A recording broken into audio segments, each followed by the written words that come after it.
अस्सलाम वालेकुम दोस्तों, मैं हूं शाहिद हुसैन। उम्मीद करता हूं आप सब खैरियत से होंगे। मेरा यूट्यूब चैनल और फेसबुक पेज देख रहे हैं। इस वीडियो में भी हम बात करेंगे गुलाम हैदर के बच्चों के हवाले से। गुलाम हैदर के बच्चों को लेकर बहुत सारे लोग परेशान हैं, पाकिस्तान से बाहर से, और जो करीब रहने वाले लोग हैं, जो मुस्लिम है, हिंदू हैं या मुख्तलिफ जात पात से ताल्लुक रखते हैं, वो फिक्रमंद हैं। उनकी कोशिश है कि गुलाम हैदर के बच्चे हर सूरत वापस आने चाहिए और गुलाम हैदर को उनका जो हक है बच्चों से मिलने का और एक बाप की हैसियत का, कि वो उनके बाप हैं और वो बच्चों के ऊपर हक रखते हैं, वो हर सूरत उनको मिलना चाहिए और कोई भी धर्म, जात पात या कोई हुकूमत या कोई कानून इस हक से उनको महरूम नहीं कर सकता।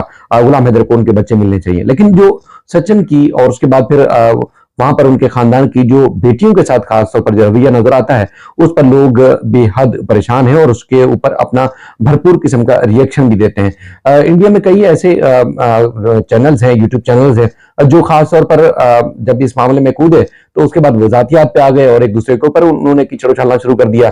इवन के कई तो ऐसे थे कि जो गुलाम हैदर से हमेशा नाते जोड़ते थे, गुलाम हैदर से हमदर्दी का इजहार करते थे, और एकदम उन्होंने अपनी साइड बदल ली और सीमा और एपी सिंह की नजरियात को सपोर्ट करने लगे और उस तरफ चले गए।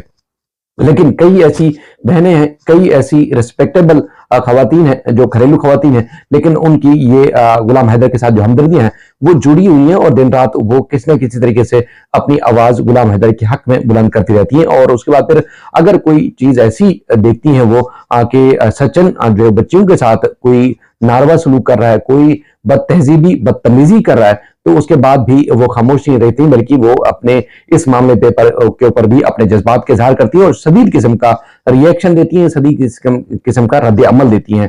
तो एक मैं यूट्यूब स्क्रॉल कर रहा था, ऊपर देख रहा था, तो यूट्यूब पे मुझे खातून नजर आई। वो मुझे बहुत जबरदस्त लगी। मैंने उनकी वीडियो देखी तो मुझे दिल को सुकून भी मिला कि आज भी इंसानियत जिंदा है।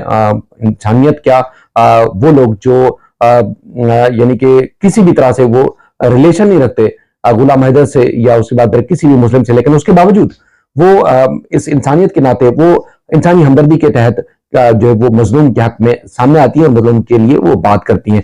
उन्होंने बात की गुलाम हैदर के बच्चों को लेकर, गुलाम हैदर की बेटियों को लेकर, जो सचिन ने खासतौर पर जो वीडियो में लाइव वीडियो में हरकतें की, उसके ऊपर उन्होंने अपना शदीद किस्म का रद्द-ए-अमल दिया है। मैं आपको वो रद्द-ए-अमल सुनाता हूं और आप वो उनकी वीडियो देखें और खुद भी आप हैरान रहेंगे कि किस किस्म की जो है वो हरकतें हैं सचिन की और उसके बाद फिर उसके खानदान की और एपी सिंह और उसके बाद फिर जो पुलिस खासतौर पर और दीगर जो इदारे हैं वो क्यों खामोश हैं, किस कदर खामोश हैं, किस मसलिहत के तहत खामोश हैं, किस मसलिहत के तहत गुलाम हैदर के बच्चे वापस नहीं मिल रहे, किस मसलिहत के तहत ये सब कुछ खेल खेला जा रहा है। ये सारी तफसीलात आप खुद समझ जाएंगे कि मामला बुनियादी तौर पर है क्या। ये वीडियो देखिए और अपने रद्द अमल का जरूर आप इजहार कीजिए। अभी एक वीडियो दिखा रही हूँ मैं, पहले वो क्लिप देख लीजिए आप। ये जो बेहूदगी वाली जो क्लिप थी, आप लोग को कुछ समझ में आया? ये जो सचिन मीना जी हैं, बच्ची को लेके कितनी बेहूदगी तरीके से, 10 साल की बच्ची है, आप उसको गोदी में बिठाए के उचका रहे। गंदा लग रहा है कि नहीं लग रहा है? जिस तरीके से ये मूवमेंट कर रहा है, कितना गंदा मूवमेंट है, आप लोग खुद समझ सकते हो। इस औरत को ये समझ में नहीं आ रहा है कि इसकी बेटी को, देखो क्या होता है, मैं आपको एक बताऊं, चाहे सगा बाप हो, देखो कोई भी हो, एक एज के बाद बच्चियां होती हैं तो थोड़ा सा गैप होके चलना बहुत जरूरी है और ये माँ को समझ में आना चाहिए।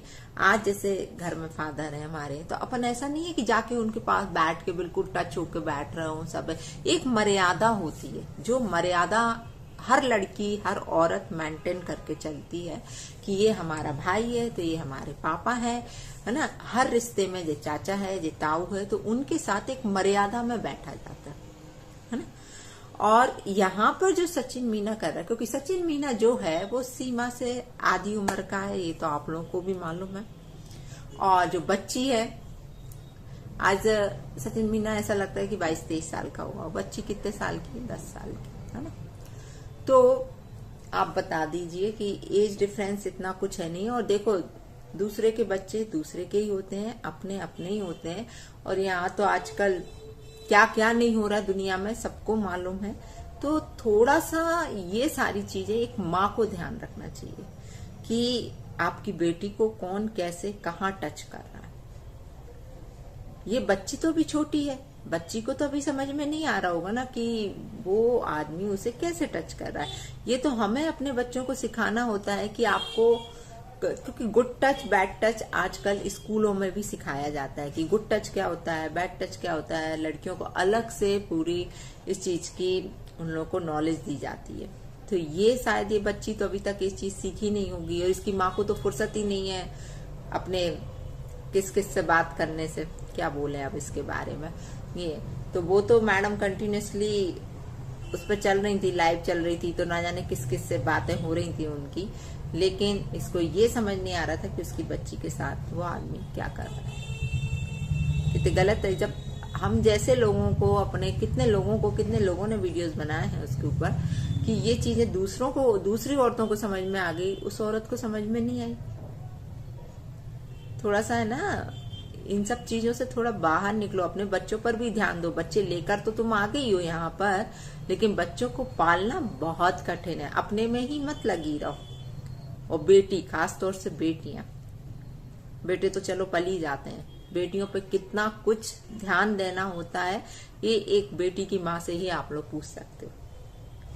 और जबकि आप तो दूसरों के घर में रह रही हो, दूसरे देश में रह रही हो, तो यहाँ तो आपका कर्तव्य है कि आप अपने बच्चों पे ज्यादा ध्यान दो। लेकिन आप आई इसके लिए तो हो नहीं हो, ये दुनिया को मालूम है। आप सिर्फ अपने रंगरलिया रास के लिए यहाँ पर आई हो, और किसी चीज के लिए नहीं आई हो आप यहाँ पर। तो थोड़ा सा बेटी पर, बच्चों पर ध्यान देना बहुत जरूरी है कि आपकी बेटी को कौन कैसे टच कर रहा है। ठीक है, आप कहती हो वो तो बाप है, ये है, ठीक है, बाप की भी अपनी मर्यादाएं होती हैं। हर रिश्ते की, बाप बेटी के रिश्ते की, बाप बेटे के रिश्ते, हर रिश्ते की मर्यादा होती है। यहाँ मर्यादा टोटल भंग करती हुई दिख रहा है। बच्ची बड़ी हो गई, कोई 1-2 साल की बच्ची नहीं है कि जो आप उसे गोदी में बिठा के लगातार उचकाए जा रहे हो, वो भी इतने गंदे तरीके से। ये दुनिया को समझ में आता है, ये शायद इस औरत को नहीं आता है समझ में, तभी तो ये अपने में ही लगी हुई है, अपने ही। अरे वो उसका बाप यदि उसको मांग रहा है अपने बच्चों को, तो उसको दे दो ना। तुमसे नहीं पल रहे हैं, तुम अपनी दोस्ती यारी में, अपने ही रंग रलियों में लगी हुई हो, तो उसके सगे बाप को उनको लौटा दो। फिर जो दिखाए करो, बच्चे उसके बाप तक पहुंच जाएंगे, वहां वो महफूज होंगे अच्छे से, क्योंकि सगा बाप है वो उसका। यहाँ कौन ने जाना, क्योंकि मर्यादाएं तो यहाँ दिख नहीं रही ना, मर्यादाएं भंग हो रही हैं। ऐसा नहीं है, कितने ऐसे हैं कि चलो भैया बच्चियों को अपना लेते हैं, सब कुछ है बच्चों को, लेकिन एक मर्यादा के साथ सब कुछ चलता है। यहाँ मर्यादा नहीं दिख रही है, अलग से दिख रहा है कि ये हो क्या रहा था। कितने गंदे मूवमेंट दिख रहे थे वो। इसकी माँ को नहीं दिखे, माँ की आंखें फूट गई। थोड़ा सा आंखें खोलो अपनी, अपने में ही मत लगी रहो, अपनी बच्चों पर ध्यान दो, खास तौर पर बेटी पर ध्यान दो। बेटियों को कैसे पाला जाता है शायद ये अभी आपने सीखा ही नहीं होगा, क्योंकि आप तो शुरू से ही आप क्या कर रही हो ये दुनिया को मालूम है। दोस्तों इसके बारे में और क्या बोले। और हाँ, ये दिखावा ये औरत इतना करती है कि कल संकट चौथ थी, सबको ही मालूम है, तिल चौथ थी। कितना यार ढंग से टीका लगाना तुम्हें आ नहीं रहा, कुछ करना तुम्हें आ नहीं रहा, तुम इतना हर चीज का वीडियो बनाना जरूरी है। यदि कोई, आज हम लोगों ने भी पूजा करी, हर चीज का वीडियो बनाते हैं क्या? तुम ये चीजें जो दिखा रही हो, राम जी की पूजा कर रही हो, कृष्ण जी की कर रही हो, हर उस पे कर रही हो, दिए लगा रही, सब तो आप दिखा रही हो, आप शो ऑफ कर रही हो। हम लोगों ने भी किया, हम लोगों ने शो ऑफ नहीं किया, क्योंकि हम अपनी भक्ति का शो ऑफ नहीं करते हैं यहाँ बैठ के। आप शो ऑफ कर रही हो यहाँ बैठ के, आप दिखा रही हो अरे हमने हिंदू धर्म बहुत अच्छे से अपना लिया है, हमने ऐसा कर लिया है। तो आप यहाँ पर बिल्कुल भी नहीं आ सकती, ये चीज आप ध्यान रखिए। सनातन धर्म आपको कभी एक्सेप्ट नहीं करेगा। आप जो दिखावा कर रही हो बहुत अच्छे से, ये हमने तिल चौथ मनाई, तिल चौथ का मीनिंग मालूम है? मालूम तो कुछ है नहीं, क्योंकि दिखावा हो रहा है यहाँ पर। अपनी सासू माँ से पूछ लो, बबीता जी से। ये औरत सिर्फ यहाँ हर त्योहार का दिखावा करती है और कुछ नहीं, ताकि हिंदुस्तानी जो कुछ एक हिंदुस्तानी है जो इसके फेवर में बोलने लगे, उन्हें ये शर्म नहीं आती कि आप कर क्या रहे हो, एक ऐसे औरत का साथ दे रहे हो जो भागकर आई हुई है, जो हमारे देश की नहीं है, जबरदस्ती हमारे देश में घुसी हुई है, जिसे अभी तक नागरिकता भी प्राप्त नहीं हुई है। आप ऐसी औरत का साथ दे रहे हो? थोड़ा सा दिमाग से काम लो।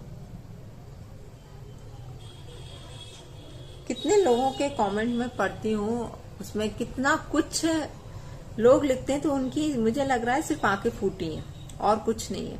उन्हें समझ नहीं आ रहा है आप किसका साथ दे रहे हो। ये हनुमान चालीसा की किताबें बांट रही है, सब कुछ कर रही है, तो इससे क्या ये सनातन धर्म इसको अपना लेगा क्या? ये पूर्ण रूप से भक्ति में लीन हो गई क्या? भक्ति में जो लीन रहता है ना, वो यहाँ वीडियो बनाने के लिए उसके पास टाइम नहीं होता है, वो दिखावा नहीं करता है, वो अपनी भक्ति में ही लीन होता है। वो फिर कैमरा लेके नहीं बैठेगा सामने। ये हर एक चीज को दिखाती है कि मैं ऐसा कर रही हूँ, मैं आज ऐसा कर रही हूँ, तो आज मैंने भगवान, और क्या रूप धारण करती इस औरत को, कितना टाइम होता है रूप धारण करने का। गजब यार, सच में गजब, हैट्स ऑफ।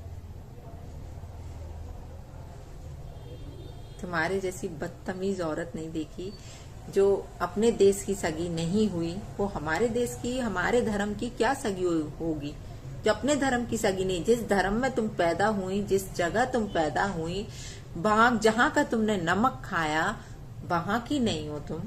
तो आज तुम हमारे तीज त्योहार तुम शो ऑफ करके जो दिखा रही हो, उसकी सगी होगी तुम? कभी नहीं। जो इंसान अपनों का सगा नहीं होता, वो दूसरों का कभी नहीं हो सकता। जहां हम पैदा हुए हैं, जहां का हमने नमक खाया है, जहां जिन लोगों के साथ हम पले बड़े हैं, आज आप उनको बुरा बोल रही हो, उनको घटिया बोल रही हो। जिनसे आपको बच्चे हुए आप उसको घटिया बोल रही हो, तो समझ सकते हैं कि आपके पास यदि और बेटर ऑप्शन मिलता है तो आपके लिए ये सारी लोग भी घटिया हो जाएंगे फिर। और फिर दुनिया तो जानती है आपके बारे में सब कुछ। तो थोड़ा सा इन सब चीजों से बाहर निकलो, अपनी बच्चियों पर ध्यान दो, क्योंकि वो भविष्य है आपका। अभी आपकी तो जिंदगी आपने जैसी थी वैसी निकाल ली, लेकिन बच्ची की अभी शुरुआत है। थोड़ा ध्यान दो घर पर कि बच्ची के साथ क्या हो रहा है, कौन उसे कैसे टच कर रहा है।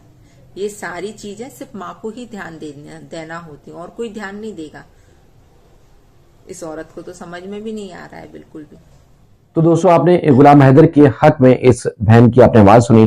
इसी तरह हजारों बहनें और होंगी, हजारों सैकड़ों और खवातीन होंगी जो घर बैठे या कहीं ना कहीं किसी न किसी तरीके से वो अपनी आवाज बुलंद किए हुए हैं और गुलाम हैदर को बच्चे उनके वापस दिलाने के लिए रिएक्शन देती हैं। वो अपनी आवाज बुलंद करती हैं और वो जुड़ी हुई है।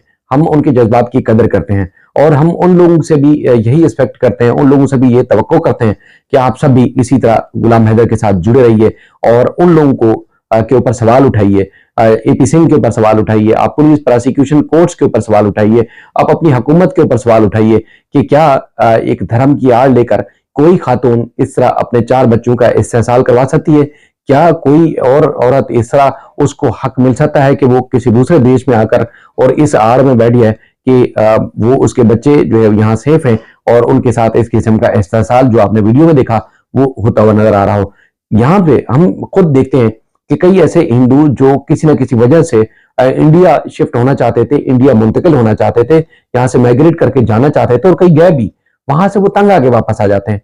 उनको ना वहां नागरिकता मिलती है, ना उनको सिटीजनशिप मिलती है और ना ही कोई और वहां सहूलत मिलती है, वो वापस आ जाते हैं। तो सीमा वहां कैसे बैठी हुई है, सीमा को किस तरह किस कानून के तहत बैठने की इजाजत दी गई है और उनके बच्चों को किस तरह सपोर्ट किया जा रहा है, ये हैरान कौन है। आप सब सवाल उठाइए और उम्मीद है कि आप गुलाम हैदर से जुड़े रहेंगे। वो लोग जो खामोश हैं, गुलाम हैदर के हक में बात नहीं कर रहे, वो बात करेंगे। उम्मीद है ना सिर्फ वो बात करेंगे बल्कि भरपूर किस्म की मुजाहिमत भी करेंगे और जब तक गुलाम हैदर का साथ नहीं छोड़ेंगे, जब तक उनको बच्चे उनके वापस नहीं मिल जाते। अपना ख्याल रखिएगा। अल्लाह हाफिज।